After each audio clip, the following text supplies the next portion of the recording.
Hello everybody and welcome to the channel. It's Paulie, Esther here, and the new tome for Dead by Daylight opened today. Tome number 7, Forsaken. I live streamed it at 11 a.m. this morning when it first opened up, and we went through all of the tiers on the Rift and to see what kind of value there is on that Rift Pass, and we looked at the challenges that are in the tome. If you want to see that, I'll have a link at the end of the video so you can watch the beginning of this live stream and watch me go through all of the different items that are on the Rift. But what we're going to focus on in this video here are the cosmetics that are going to be available in the shop in the coming weeks between now and when the next chapter for the 5th anniversary opens up for Dead by Daylight. So I really like that we have established these themes year to year that are coming out with the cosmetics with Dead by Daylight. We have the Spring Ensemble collection, and what they put out in the summer are these Waterfront Massacre outfits here. I think it's 2 years ago now where we had these Waterfront Massacre outfits for the Hillbilly and the Trapper and Jane and Claudette. And they're going to build on that this year with 3 more Waterfront Massacre outfits. Actually, I think even the Kate that's in the Rift is Waterfront Massacre 2. And they had a Waterfront Massacre outfit last year for Yui, and since that's coming up on being a 1-year-old cosmetic, they're going to release that one into the store. It was a Rift exclusive, or early bird as they're calling it now, and that should be put out in the store in the coming weeks. The Yui Sunsetter, I think it's called. And so the 3 new outfits that we have for this Waterfront Massacre collection are this Dwight with the straw hat and the sunblock across his nose. I love it. Dwight gets the goofiest outfits. And then we have this Nia, very serious, looks like a surfboarder or jet skier kind of an outfit here. And then finally we have this David King as a lifeguard. You can Baywatch me anytime, baby. I'll be ready, David King. No, I'm just kidding. I'm Team Felix. I'm Team Felix. It's just for the joke. Don't get in a huff. Team Felix for life. All right, so we have those 3 outfits that will be coming out in the coming weeks. Also, if you'll remember, during the winter solstice at the end of 2020, they had these codes that you could redeem for the sweaters for who was it? Felix, Elodie, Cheryl, and Zarina. So if you missed out on those are going to be put into the shop to buy. It's going to be Christmas in June, I suppose, pretty soon here. If you missed out on those sweaters, you get another chance to get them out of the store.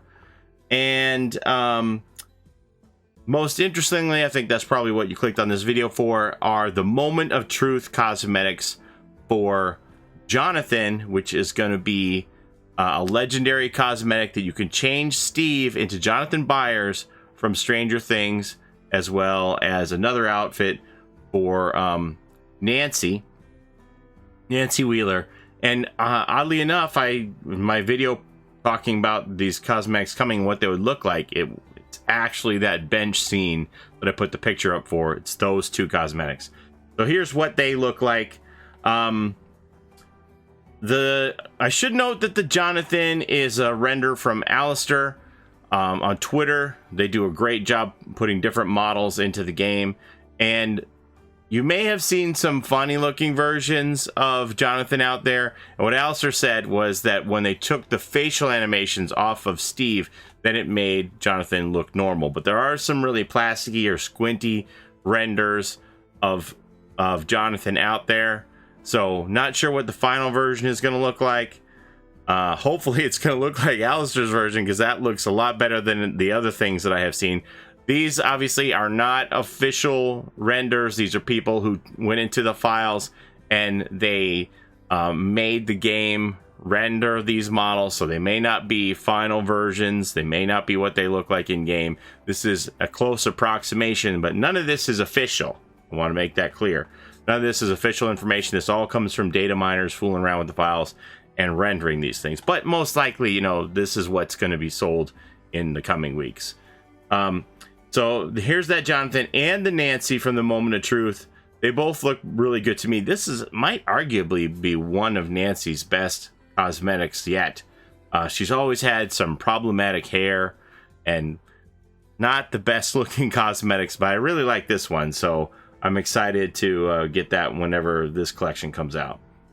So they're probably going to be spaced out, you know, one a week. 1 week will be sweaters, 1 week will be the UE Waterfront Massacre, or maybe they'll put UE Waterfront Massacre out with the Dwight, Nia, and David King Massacre at the same time. But they're all going to be spaced out generally one per week. We just got the Crypt TV cosmetics this week, so it doesn't really make sense to ask customers to dip in their wallet again this week. I think that would be not the best marketing. You want to space these releases out, I would imagine.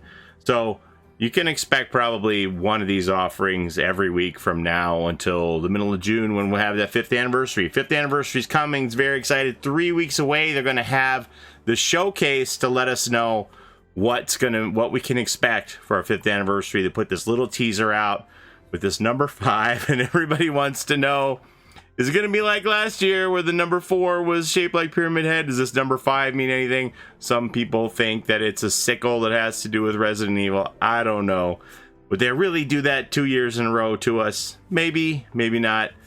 I personally don't think there's anything there, but hey, I've been wrong before. I didn't think the number 4 was anything, so who knows? On that note of this 5th anniversary, there are some rumors among the data miners. Remember, this is not official information. This is just speculation on things that the data miners have seen in the files.